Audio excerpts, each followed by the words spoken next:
welcome to another edition of But Have You Heard About? I am your host, Courtney, and today I am joined by an amazing panel. I'm super excited. We are going to talk about the history of Jim Crow and maybe how it impacts today's current culture, even though we don't technically have Jim Crow laws. Maria, would you like to introduce yourself?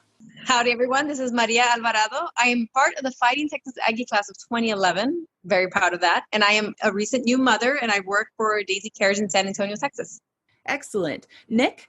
Hi, I'm Nicholas Lamba. I'm a personal chef in New York, and I also own my own small business. I'm familiar with LaToya and Terrance. We all know each other since childhood. Awesome. Terrance? I'm a local banker here in Houston. LaToya's my sister, Nick's best friend since 1990 probably. And LaToya? LaToya Hurley, marketing and publicist here in the Houston market. Like Terrance said, we are brother and sister, and Nick and I have known each other since childhood, so I'm excited to be a part of this panel. Excellent. And we are all amazing, wonderful people. I am super sure because I'm amazing and I only invite amazing people to be on my podcast. So I would like to start off talking kind of about the beginning of Jim Crow. I learned, because apparently I had no idea that Jim Crow was actually a real name that came from somewhere. There was a white actor in 1828 up in, I would say in New England area. He dressed in blackface, put on disheveled clothes, and played this stereotype of a black man and would just be ridiculous. But he wound up making a whole bunch of money playing Jumping Jim Crow. And he basically perpetuated this whole idea. And going from then, a lot of white people would call a lot of black men Jim Crow because they were going with that stereotype. And it's from one of those minstrel shows, which is where they got the Aunt Jemima stereotype anyways. So obviously stereotypes are horrible, especially coming from that. So Jim Crow laws basically started springing up after Reconstruction, so around the 1870s. And it took until we have Plessy versus Ferguson, where you have a black man, he's only 1/8 black, goes and sits in a white-only section. And they're like, no, you can't sit here on this, I believe it was a train. And he sued, they went to the Supreme Court. Only one of the Supreme Court justices dissented, and it was because they said it's a national issue. And you're going against what has already been portrayed in the national laws. And the Supreme Court basically said separate but equal is totally okay. And it doesn't matter if the separate but equal has different levels of standards for those separate things. So that anything can be separate, whether it's a bathroom, whether it's a movie theater, education, swimming pools, housing, basically exclude certain people from different things because they are not considered white. And the fact that Homer Plessy was only 1/8 black, from my perspective, you can't always distinguish that someone is 100% white versus not being white to begin with. I feel that the start with Plessy versus Ferguson just basically started a spiral downward for our country that went all the way up until probably the 1950s, when you have Brown versus the Board of Education. But you have these laws from Jim Crow era, and it's not just laws, there's also etiquette. But that blew my mind, the way you're introduced to other people or how your interactions. And if you happen to move and you don't know what the customs of a new city is, it could literally result in you being lynched. To me, that's unfair. Jim Crow was always kind of there. It's just it's taken on different names throughout the years. I mean, obviously there was slavery. I feel like it's the same thing now when we say cultural bias, unaware cultural bias. That's kind of like a buzzword now. But it's the same thing. It's all of these rules, unwritten rules that kind of keep the majority in power, for lack of a better term. And I feel like that the system, there's a lot of terms we use now for Jim Crow that we term systemic to try and be nice. But really, everything is kind of racial because people are in parts in it. And as long as we keep letting one group or one majority always dictate things, then we're going to end up with similar rules that kind of keep people in power. I don't know. I mean, I think that, to a degree, I agree with what you're saying. But, I think Jim Crow is just, I think kind of people see race in America as something that kind of ebbs and flows, as if it's well, there was slavery, then things got better, then there was Jim Crow, and it kind of misses the major point. And the major point is that Jim Crow or whatever it is that you want to call it, racial subjugation, white supremacy, that is the system. There's no other system. There's no other way that this has ever been, and so it's just this is a different name for the different type of subjugation or, the prominent kind of subjugation that was prevalent at the time. But I mean, like I said, it has always been there. in some manner of speaking since the beginning, so there was slavery, and then, ostensibly slavery ended, after the Civil War and Jim Crow. But I mean, in reality, slavery has been a part of the United States since the beginning, because we have it not just codified into the Constitution as a matter, actual chattel slavery. We now still have slavery written to the Constitution as a part of the justice system. The government can no longer force you to work for no reason, but they can now force you to work for no pay while incarcerated. And they can find ways to incarcerate you that is over-incarcerating or shouldn't be against the law, but they find reasons to have those things. So like America and, the world in general has always had sort of these, the system in place. And like the words we put to it and the idea that, like said, that things change, meaningfully, I don't know, I think it gives in America a false narrative that like we're a redemptive place, like that we have been different than we were before, when we are not different. This is what this country is, what it was, and unfortunately probably what it will be, moving into the future. And so if we're going to discuss race in America, we need to discuss it like as the oxygen that we breathe as human beings, because like this is what makes us. This is like what sustains us. There is no existence of this country without it. No, and I agree. I think as we look at it in the conversation and the narrative that's taken place, the narrative is, oh, slavery is over. And so now we just need to move forward. And so like magically, once slavery stopped, all of the things that were being implemented to segregate us stopped too, and we were on equal playing field. And so Jim Crow just shows, when you hear the narrative now, when people say, well, why can't you guys just move forward? Why is it that you guys can't just work hard like we do and get a piece of the American dream? Well, we have these rules and laws in place to keep us segregated so that we will never be on equal playing field. And so, like you said, the racial divide that we continue to see will always be there, because we are still 400 years behind based on these laws. And these laws are still having to be rewritten. But Jim Crow is an underlining law in a lot of the things that we see today, whether it's in the Constitution some kind of way, whether it is in redlining in the communities, whether it is how they are locking us up and putting us in jail. But all of this continues to keep us segregated so that we are not on equal playing field. And until we address it holistically, like Nick said, you're very correct, we're going to always be behind, but it has to be an active push to say this is a necessity, and it is like the air that we breathe, because without air there is no life. Otherwise it will be a slow progress, just like we saw with the civil rights. It has been a slow progress. Yes, there has been progress, but it's a slow progress because this has never been at the forefront to get fixed. It's always been, okay, there's been enough noise. They have protested. They have, whether it was, us sitting on the bus and us having to go through this amazing or long-term hardship. And now they protested long enough. It has impacted us financially. And that has always been the driver. It has impacted us financially. Now we need to address this one thing. And so then they rewrite the laws for that one thing, but we're never seeing a big picture holistic change. We're seeing it in certain pockets or areas where we have to make enough noise, and now it's being called riots, but we've had to deal with this injustice for so long. What else do we do? That's a great point. Thinking of it, it hits, where the money is. I think that's why even we're in 2020, and the fact that we have states that have decriminalized marijuana, but at the same time, on a federal level, you still have that, you can have this felony on your record for the fact that you went to jail for having drugs, and it can basically hold you back so far. Getting out of jail, it doesn't matter what you were in there for, whether it was drugs or you casually murdered someone. When you get out of jail, you don't have a lot of people don't have a support system, and it's so hard to find housing. And so to get that, even government sponsored housing, you have to jump through so many hoops, especially if you have a record. And so basically all you're doing by putting someone in jail for having, whether it's marijuana or if it's their first, especially if it's their first offense for selling drugs, to go to jail for as long as some people do, especially if they're considering a felony, that can ruin the rest of your life, not just to the point of maybe you'll never be president, but you're also weren't put on the same foot ground to begin with if you had to resort to selling drugs as part of a way to make means. So I think just looking at that, like the war on drugs to me is not about, oh, drugs are going to corrupt the youth. It literally was about putting things in check for people of color to not have almost the same experiences with drugs. Because we all know during the 80s, you can go back and look at any documentary Wall Street in the 80s was ridiculous with drugs, especially just depending on what it was.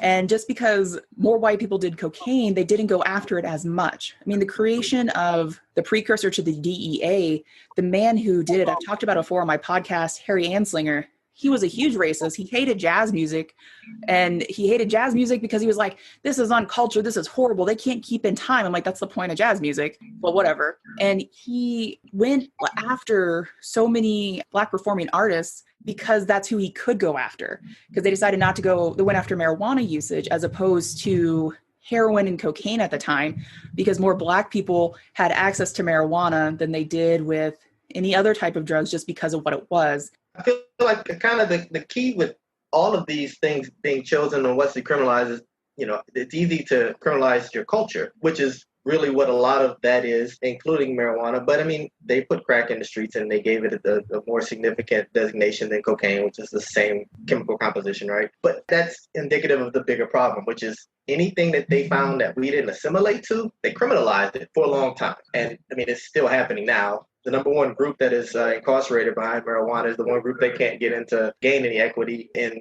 the actual legal business now. There's so many hypocritical points when it comes to the criminal system. And I think that's kind of why you see now they're being targeted, police, because they are the front lines of that. And it's the individual bias of those individuals on that front line, which creates the paper trail that everybody can use going up. You don't have to get a criminal conviction to reap the benefits or of not being on paper, right? Even as a child, even if you aren't convicted, when you interact with the police, there's a record of you, and everybody in your area, all the officers in your area know you. And it may not seem obvious, but you get targeted by it. Growing up, didn't do anything, but because the police officers knew who I was, something would happen in the neighborhood, they checked the kids that they knew.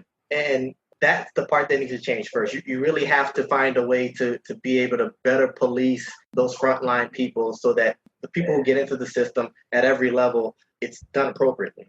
I agree with what Terrance is saying in regards to how we manage our community policing. I mean, to a degree that sort of cuts both ways in what he's saying about how the targeted, knowing who the kids are makes you easier to target. But there is also, like I said, this goes to who's actually doing the policing. There is a benefit to having people in the community who know the community and know what the issues of the community are. But our idea of what police forces are, what they should be, is also kind of one of the great issues of white supremacy. And like I said, it speaks to what we're dealing with now. Is sort of what our idea of what the concept of crime is fundamentally racist, and the way we go about divvying out punishment for what we perceive as crime. Because crime in many ways is a social construct. The idea that drugs are bad or drugs are illegal is entirely a social construct. Marijuana wasn't illegal in this country until 1937. There was no national narcotics law until 1932. Someone in 1931 could just be smoking a joint, and then someone in 1937 is now committing a felony. And the idea of what a felony is, an idea of what a crime is, that it is largely built on the constructs of society. One of the reasons why marijuana was seen as a bad drug is because it was associated largely with Mexican immigrants at the turn of the 20th century. The browning of the Western United States, they needed an excuse to criminalize, to otherize these new people who look different, who speak a different language, so on and so forth. But going back to my sort of point about the culturalization of crime is so if, one of us takes a gun, walks down the street and shoots someone in the head, that's murder, and we're going to go to jail for the rest of our lives, likely. But if, say, you're the governor of Michigan and you decide that you're going to change where the water that people in Flint, Michigan drink comes from without regard to the safety of it, and that decision kills and makes sick countless people, that's just a decision that gets made by the government. You just continue being the governor of Michigan until you're not. And in a lot of ways, it's those are somewhat worse, or they are worse, because it's it takes forethought. You know what I mean? To decide where infrastructure gets changed. There's people that do studies about water safety, and there are people who, understand infrastructure and, engineering and whatnot. So these are all decisions that get made with a lot of forethought and a lot of like this information that have like very like detrimental consequences. But we don't see the governor of Michigan purposely doing something that kills a bunch of people in the same light that we see someone getting angry and shooting a guy down the street that he doesn't like.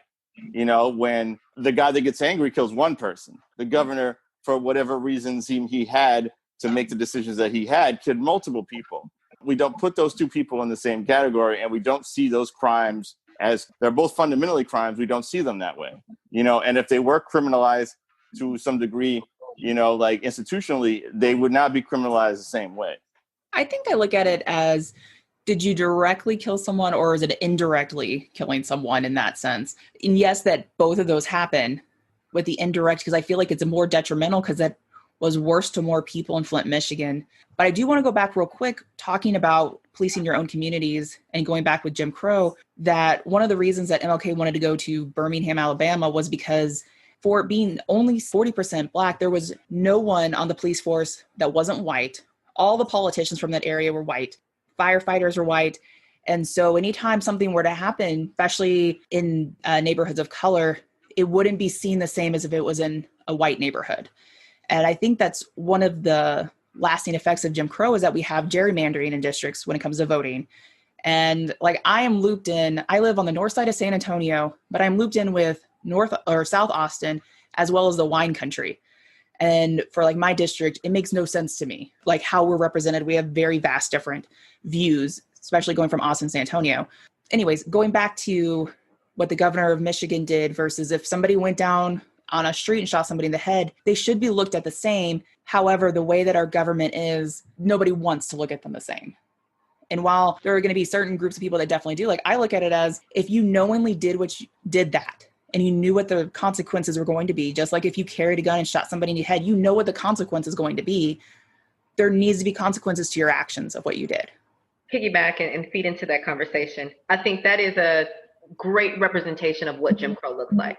This was a law, but as Chris Como said, a social contract that we had, that these were the laws. And so if I walked out and killed someone, it is considered wrong, and there are no questions asked. I am going to jail. There are a set of steps that are going to take place. I'm going to jail. I'm going to be tried in front of a jury of my peers. And if they convict me, then from there, it's what happens next, sentencing and so on and so forth. If I am the governor and I commit this crime, I am allowed to stay in my position. And so this goes back to equal, but still separate, because we are looked at separately. So the set of laws that take place for us as regular individuals, and we're being policed. If I walk out here and kill a person, what is different from that than him killing hundreds of people? Is it because of who he killed and because they were low income, or is it because of his position? Because we have seen on many different levels where, depending upon who you've killed, what your position is, because we can even take it to the George Floyd situation where the police officer just was let out of jail. And had that have been an African American that had committed that crime and done that to a Caucasian woman, I don't think that person would have been allowed bail to even get out of jail. And so this, to me, truly feeds into separate but equal. We are looking at two different Americas that we're living in, because we as African Americans, we know if we go out here and shoot somebody, I even say it as far as when I go to the airport. If I go to the airport, you will never catch me acting crazy, because number one, they are immediately taking us to jail. But I've watched other individuals, and matter of fact, let me switch gears. We were recently at the DPS office. My daughter was getting her license. I'm watching a man next to me that was Caucasian, exactly, yeah, acting crazy. And I said to myself, because my daughter may not have had all the documents, but his daughter definitely didn't have all the documents. And they called him on the red carpet. He immediately starts screaming, and I don't see anybody make their way to him to calm him, shut him up, say anything to him, period. And so I contemplate in my mind, if my daughter is not getting her license today, I'm going to act a fool. And I think to myself, would I get the same treatment as him? And I'm standing one door down from him if I act the exact same way.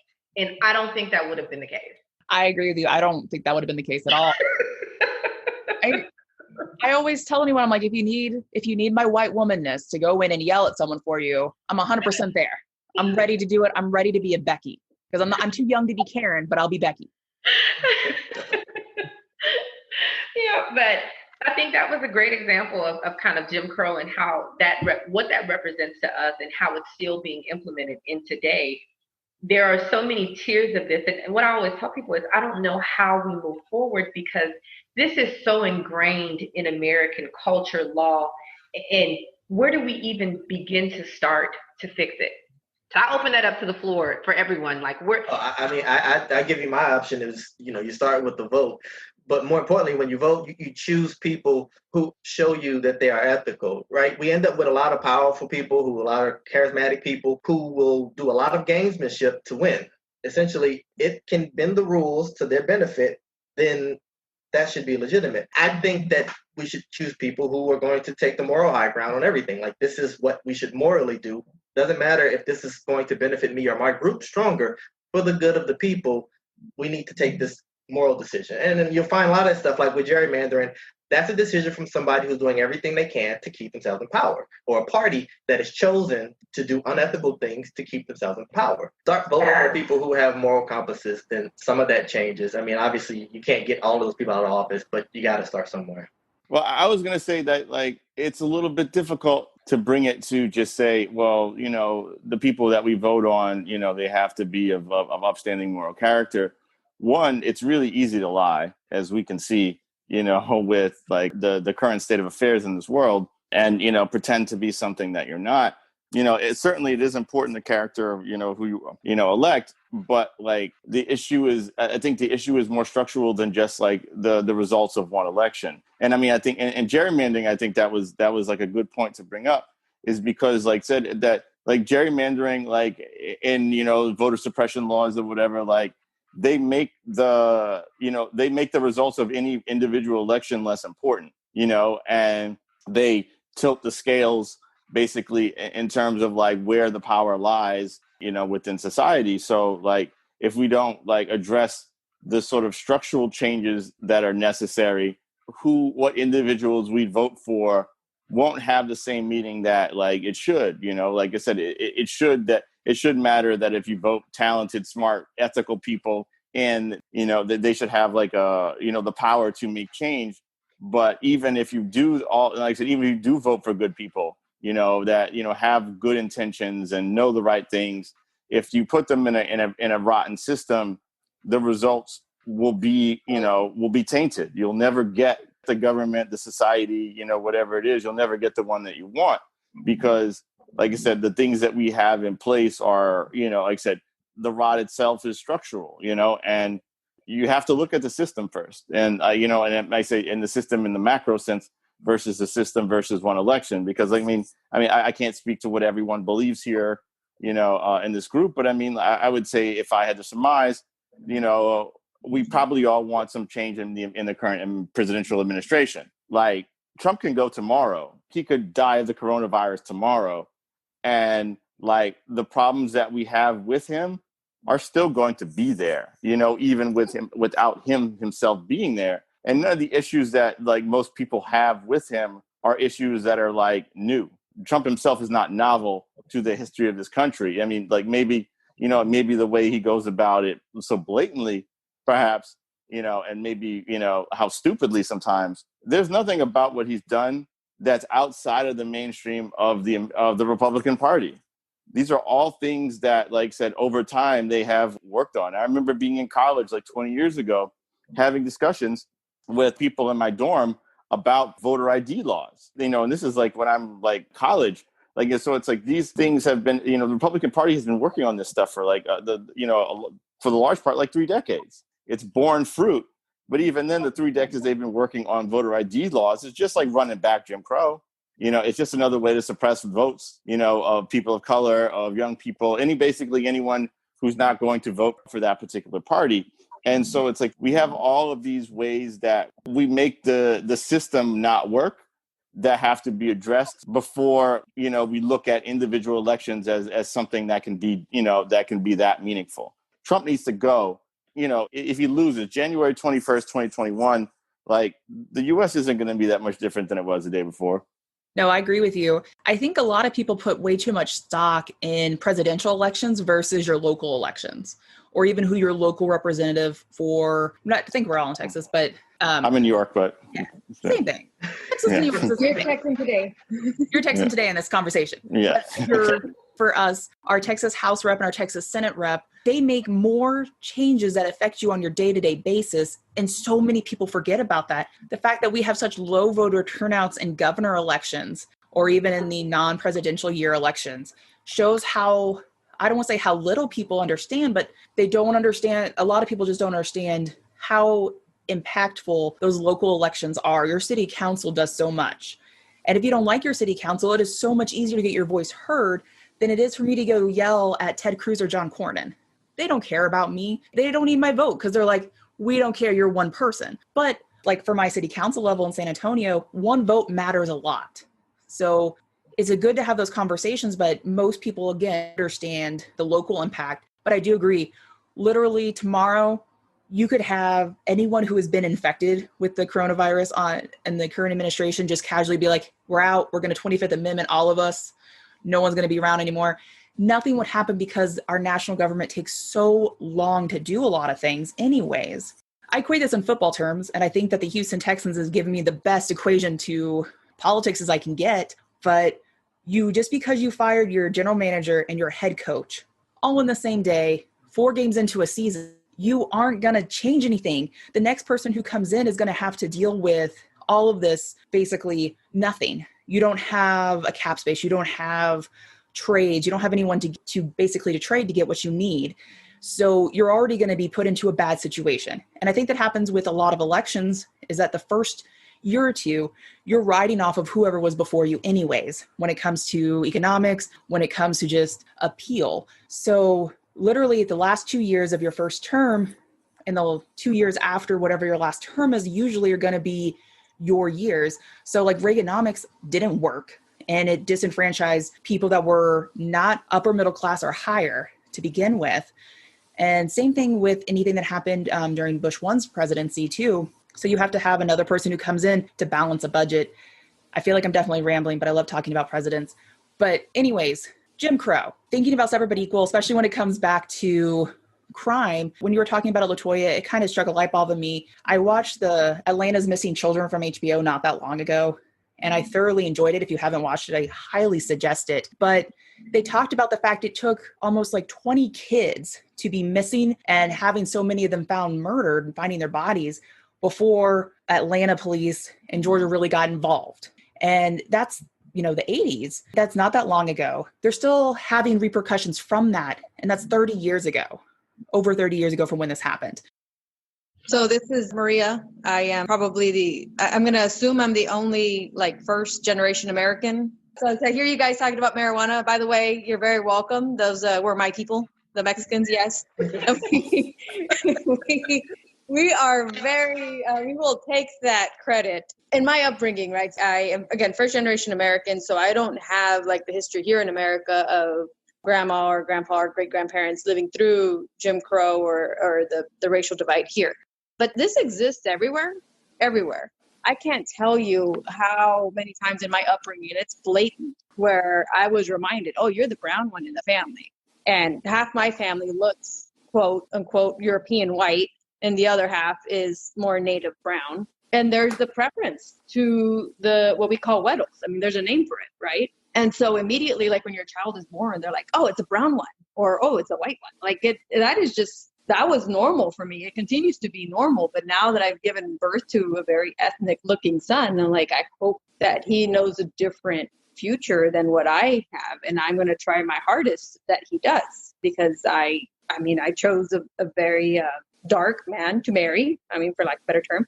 Ethnically Hispanic. We did what Courtney did. Oh, what's 23andMe? The ancestry. We have some pretty deep African, genetics in us. So yeah, of course we're going to be more brown, and we're natives too. So I want him to know a different future, but I have to catch myself constantly in that what I was ingrained with.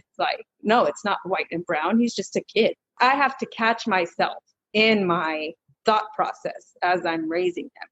So I've kind of joked with Courtney, she's going to be the nanny, and I'm going to love for her to play into anything that people assume, that either she's the nanny or that she doesn't know who her baby daddy is. that kind of conversation is so like normal. And like, why is that? Why? Like, why do we let ourselves do that? So I catch myself where I am saying, no, like, I'm not going to play into that, because that's just perpetuating what I'm trying to fight against. So I'm doing it kind of a self-accountability. But you guys are absolutely right. Like, once you get yourself to even what you think is a level playing field through education, then you realize that people will never see you as an equal. A big example, and I'm going to, shout out to my Hispanics, like AOC. So she did the work to get her education, to get experience. She worked for free in those places.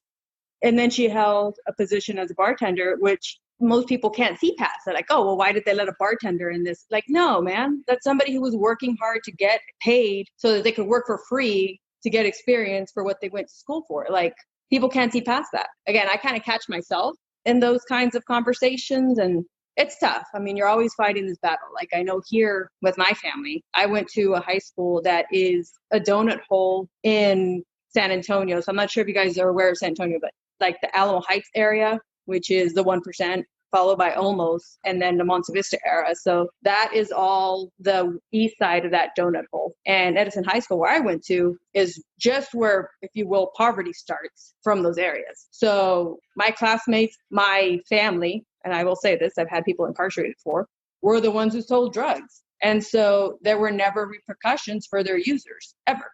But they were literally just a stepstone away. There was always, though, the repercussion for the person who got caught selling. So there's not enough, in my opinion, laws that go after users in any situation, whether it's drugs, corruption of money, any of that. But there's always that, oh, you're the one who supplied it, so you're the problem. When really the problem, in my opinion, is the user. They create the demand, and this person here is providing the supply.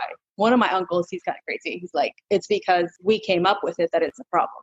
So when it is a person who wants to go into like the pharma industry, and people trust them because they have like, the schooling as we should, come up with the drug.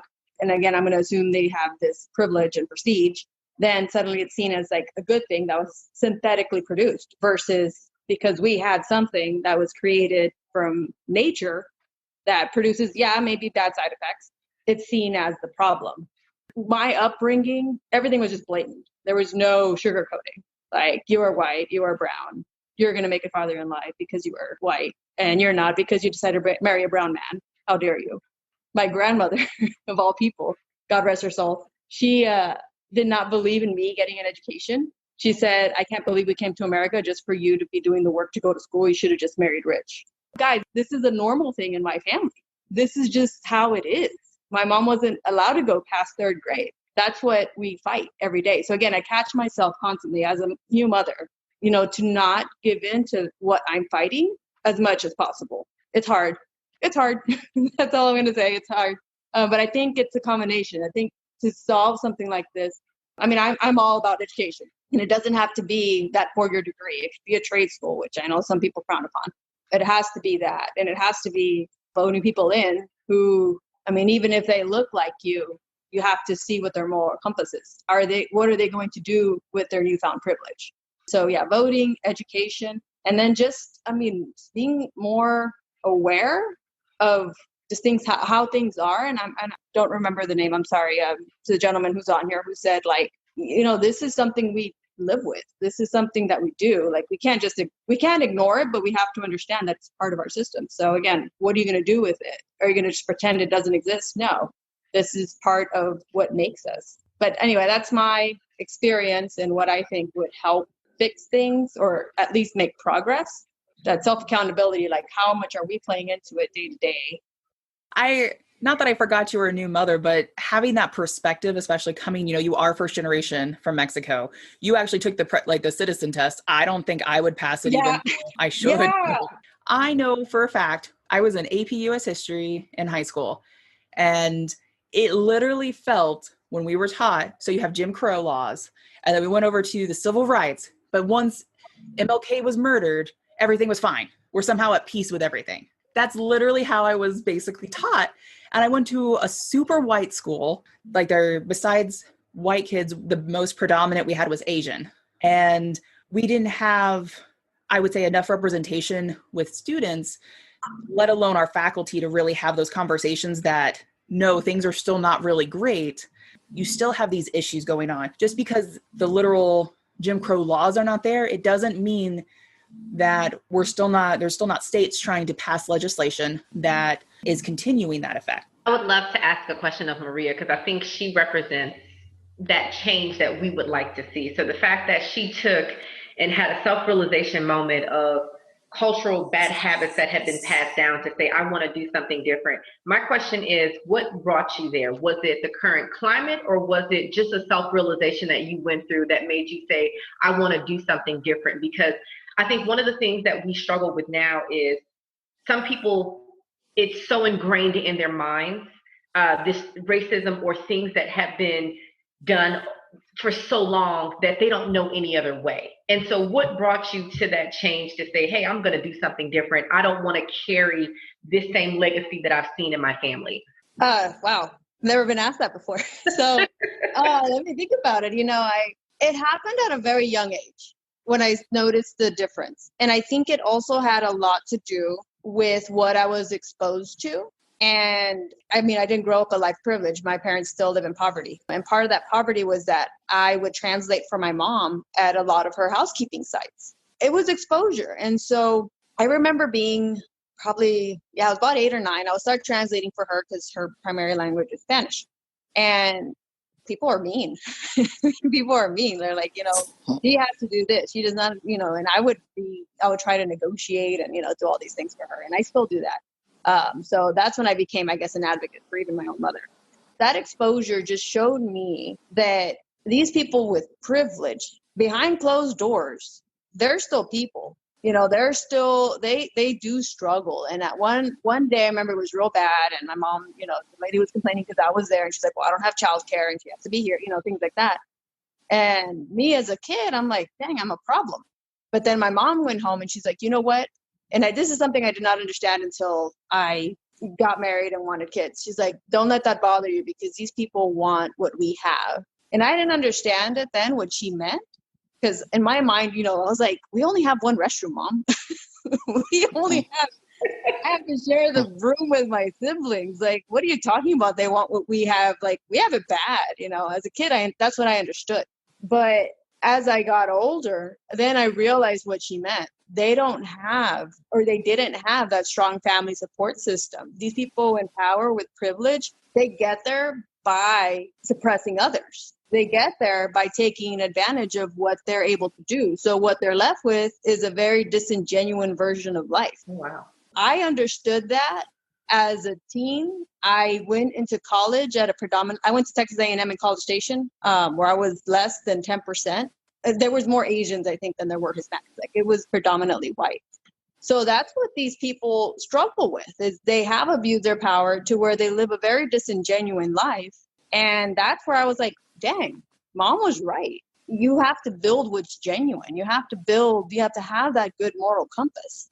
Because if you don't, then you live like these people who maybe they have all this prestige on the outside and all this privilege. But I guess I've always seen through that, having that exposure at such a young age. Because behind closed doors, these people are people. I mean, there was ladies I remember just crying because their husbands were unfaithful, or kids who just, didn't love their parents. But then, they go to church on Sundays or be out in public and act like everything's fine. Versus like my family, like everything was black or white. Like we didn't act a certain way. We just knew we were poor. So that is what people saw us as. So I guess it came at a very young age. And then as I became a mother, there's just so much change. I feel like from one day to the next, I was like, oh my God, like, has the world always been this scary, right? But the immediate response of some of the family that said, oh, and he's brown. I was like, yeah, and I chose a brown man as my husband. So he's going to be brown. What's the problem? And moved on from that. That they received it well, they just kind of moved forward. Kind of. They're probably still talking smack behind my back, but they know where I stand. Like, yeah, of course he's going to be brown. I mean, have you seen my husband? And back when I was in college, because we dated through college, we actually were high school sweethearts. I remember taking a picture of him to my job. And this is how like undiverse things were. They would assume ethnicities. The only black man, there was two, the only other, I guess, minority person working there, he was a black man. he came up to me one day, and I never talked to the man, but he came up to me, saw his picture on my computer, and he was like, "Oh my God, you're with a brother." And it took me I was like, wait, what? Like he caught me, and I was like, no, he's Hispanic. He's just very dark. That's how it is up there, though, because like there's so few minorities. I would always get confused for Middle Eastern. So Middle Easterns always like came up to me and were like, "Oh, where are you from?" And I'm like, "Oh, I'm Mexican. I'm sorry." I didn't know what you meant. But to answer your question, so it started at a very young age where I started noticing those things, and just to know that people who have that privilege, who have that, what we think is this glorified way of life, just haven't gotten there in a way that I would want to live. I think we would make more progress. And I'm not perfect by any means. I don't think any of us are. But, it's just interesting, and I like to ask that question because I always wonder, what does change look like for us, and how do we get there? Yeah. And so I enjoy, one of the reasons that I was so excited about sitting on this panel and then having this conversation with Courtney is because of predominantly who her audience is, but it opens up the dialogue and that conversation for people to hear a different viewpoint.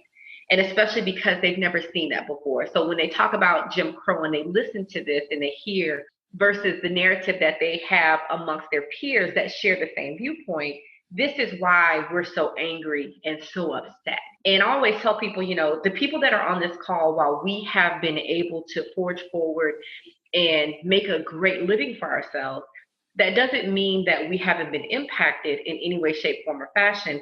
And also, we just happen to be lucky. As for all intents and purposes, we are like the 1%ers. And I still don't think that I'm far from a millionaire, billionaire, anywhere close to it. But that's one of the things that I always struggle with. Like, how do we get to a different phase? If we're still living in Jim Crow, we still have all of these challenges to overcome from, who we elect, because I wanted to throw out there, even though we can vote in the local elections, what if all the candidates that we're looking at, we don't feel like they align with what we represent? And sometimes this is all that we have. And so even with the presidential election, I think they have people now that may not necessarily like Trump, but then also they take issue with Biden. And so it's now like, which one is the lesser of two evils? This ties back into Nick's point, like, hey, you're giving them, this position, but what can they really get done, even if they were a great person? And so we have so many tiers of layers of stuff to peel back before we can get to the next level of where we need to be at, or even anywhere close to where we need to be at. So that was one of the reasons I posed that question. Thank you. I hope I answered it in a probably not straightforward, but I've never been asked that before, so you have to make me think there. I think that's a great question.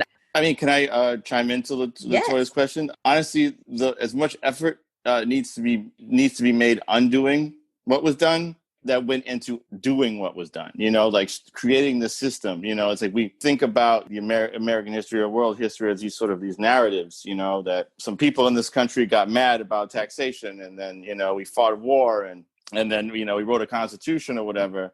Within all of those, the narrative, there's all these little small stories that go into the big story. And if we kind of look at the solution as it's like, it's one shot. The one thing that we have to do, it's like, no, we have to look at it in the sense that the way they looked at it is like incrementally, there were things that were done that were consequential that led up to the big event. And so, if you want to change the big thing, you have to change the small things first. And we have to look at it that way. And we have to look at we have to change the way that we view history in that regard, too. It wasn't just these big events made by, these morally excellent people. They weren't. For example, in the American Revolution, we look at George Washington and Thomas Jefferson and all those guys is they're the good guys. But more Black people fought on the side of the British than they did the American side. They had a lot of Native Americans who were fighting on the side of the British, who also were not the good guys. But they were fighting on the side of the British because, for one, the British were promising Blacks freedom from slavery. And if you look at the history, the United Kingdom did, they didn't do everything right. They did a whole bunch of evil shit. But they were going to end slavery before the United States was. If you're a Black person or you're a Native American of a certain tribe, there were tangible benefits to be had joining the side that we now consider the bad guys. or, like I said, or moving it, forward into World War II. Like, sure, like, Hitler and the Nazis were terrible people, but like, what was the British Empire doing at the time? What was the American government doing to Blacks and Native Americans and, Latinos? Like, what were we doing here? And so it's like the way that we frame history and the way that we approach, solutions, all those things need to change, and they're tied together. And so if we look at things like if we decenter whiteness as good, to look at things as like we all kind of have like our moral gray areas, and if we want to start looking at things in more complex ways, and we look at the complexity of the system that was built to subjugate, like we have to build a complex system to dismantle it. And part of like that complex system of dismantling it is going to require the people who benefit from the system to engage in the dismantling, to be the lead of the dismantling. Like, we can't discuss what progress looks like with just like conversations about education and voting and things like that. We have to like look at it very, like I said, fundamentally, like, complicated stories, but also like, what role does white supremacy play in this? And what role does white supremacy play in what we think of ourselves? What role does white supremacy play in the way that we see history? And those things have to be examined. They have to be examined not just from the big picture, but also the small ways in which like white supremacy dictates the small decisions that you make in your life or don't get to make, that you have to make because you're forced into.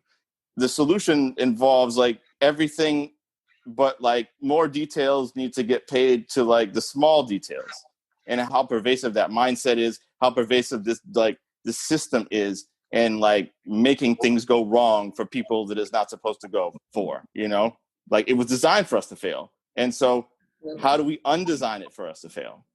I think that was almost perfect. You saying that the way that history is taught and Courtney mentioned this too, like suddenly MLK is the turning point and things are all better and everybody's living in, a sunshine and butterfly kind of society. But the way that history is taught is that, oh yeah, we were the good guys. They were the bad guys.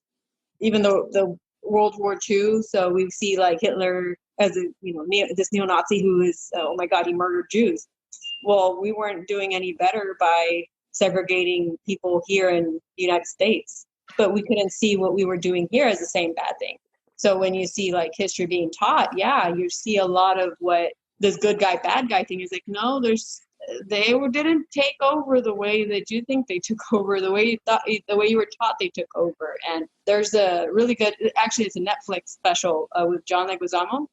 It's called Latin History for Morons. It's kind of funny. But he said the only thing that the conquistadors, the white man, had above the natives in the Aztec were their germs, because that civilization had such a robust economy, and they invented a lot of mathematical methods. I mean, they were doing great. But suddenly, the conquest is seen as something that, it helped things get better, when what was there was good to start with. Kind of lead me back to my point, like my mom's lesson of what we have is good. You have to see the good and make progress from that. You can't see this other person's thing as the good, and that's what we need to achieve, because the way they got there is not a way that will make you happy. So I think you did good in explaining that we need to, I guess we do need to solve things. Education would help, but also breaking down how education is taught would be a second part to that. Just to understanding that people are complex. Like, nobody is all good and all bad. And once you start looking at people based on the merit of what they've done, the good and the bad, you start realizing that not everybody was the hero and not everybody that was a villain. And that if we start taking the good from everybody and not some of their bad, we end up in a better situation. But we got to first realize and understand that those people did some things bad, and what they did and try to avoid some of that. You can't learn, history is going to repeat itself, right? If you don't pay attention to what happened in the past, then we're just going to continue to get more efficient and effective at the bad and the good that we're doing. And that's where we're at now.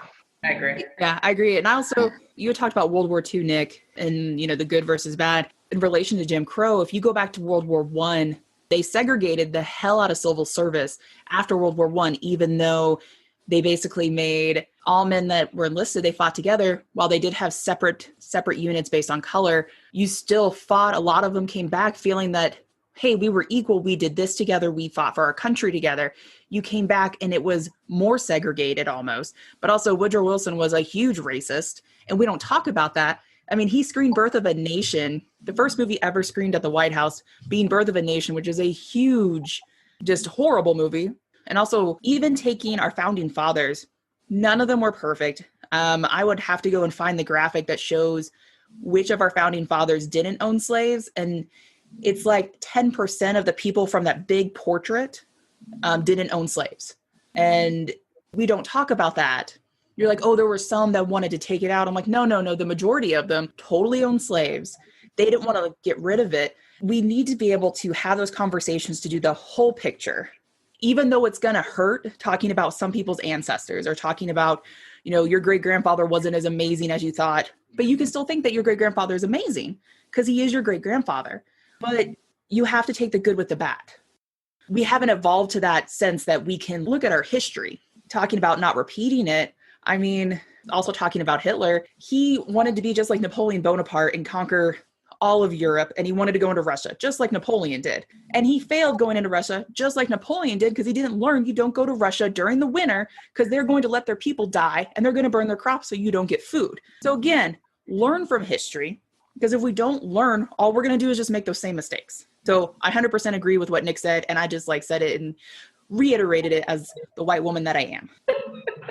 Well, I mean, I don't know, to piggyback off your point about the founding fathers and people try to sort of make a distinction between, well, some of the founding fathers weren't, pro-slavery or whatever. It's like, it's immaterial, to be honest with you, because they negotiated slavery into the Constitution regardless. Even like I said, even if it's not something that they had, even if it's something that they did not agree with in theory, they did not have the moral courage to say we're going to form a nation without this. Even if they themselves did not have them, they did not see slavery as the deal breaker. I mean, that's kind of the issue that bringing sort of to modern days is just is issue that some of we have with white liberals. It is that it's not just enough to say that you're not for this. You don't agree with white supremacy, that you don't vote for Republicans. It's but do you benefit from the system? In what ways does the system benefit you, and in what ways does your privilege unprivilege someone else? Until we look at it that way, there's not multiple sides of this, and it's not enough just to say I'm not I don't agree with this, I'm not a part of it. It's you are, because you benefit from it, and we won't change things until that tangible benefit is confronted in a way that it changes, And so, like I said, going back to Benjamin Franklin or John Adams or, any of the other ones that, were ostensibly anti-slavery, you're not, and in some ways, you're worse because you don't have the courage of your conviction. You don't have the courage to say that I'm going to fight, and so that I will not join a country that believes in this. Because the people on the other side, they were honest about it, I have slaves, I believe in slavery, and this is what I want my country to be. If the world's going to change, it's going to take the Benjamin Franklins of the world to not just say this is something that's wrong, to confront the ways that they benefit from the wrong, and to take harder stances than just saying it's wrong, but to actually be part of trying to dismantle it themselves. That is how, we have to look at the system that we have. I mean, that with any system, it isn't until the people that have all the structural advantages are willing to fight to give it to other people, will there be any real structural change? Like I said, and as much as we all, Black and brown folks can be out in the streets saying, we want our rights and pushing forward because this is the world that we live in. It's we can only do so much, and we shouldn't have to do so much. It wasn't the system that we created. It's just the one that subjugates us. But the fight is somehow ours anyway. And it's and the idea that the fight is ours is screwed up. That in and of itself is a problem. Is that it's our problem. It's our fight. It's civil rights is a Black issue. Immigration is a Latino issue. It's these things are not. They're fundamentally the issues of the people that have the power. And because you're the one that creates the problem. And so you have to be the one to create the solution. Like I said, the fact that we look at civil rights through the lens of Black people fighting for it, as opposed to Black people fighting against someone subjugating them. Until we see things that way, it doesn't change, and it won't change. I think that's a great way to put that too. Yep, I agree. Excellent point. Do you guys have any final remarks that you want to put out there? Just everybody vote and get anybody you know to vote. Everybody vote. Yeah, go vote. That's a good one. Yeah, voting. So fundamentally, I think, yes, we all need to get out and vote. I think early voting starts, October the 13th here in the state of Texas? Out here. Yeah, it does. State of Texas, if you can, have a plan, get out and go vote. Hopefully through this discussion, you guys will gain insight and join the fight so that we can all get to a point of equality. But I think at the end, the immediate need is to get out and vote. Okay, well, everyone else there is in Texas. I'm in New York. Early voting in person starts in New York for October 24th. I don't know if anyone that's listening to the podcast lives here, but if it does, October 24th. Okay. I like to secretly think my brother-in-law listens to this, even though I don't think I've ever shared the link with him and he still lives in New York. So we'll just pretend. Well, I want to thank my panel again for being here today. I'm Courtney. Thank you so much for tuning into the Have You Heard About? And we hope you have a fabulous rest of your day. Bye. Bye, guys. Good conversation. Bye.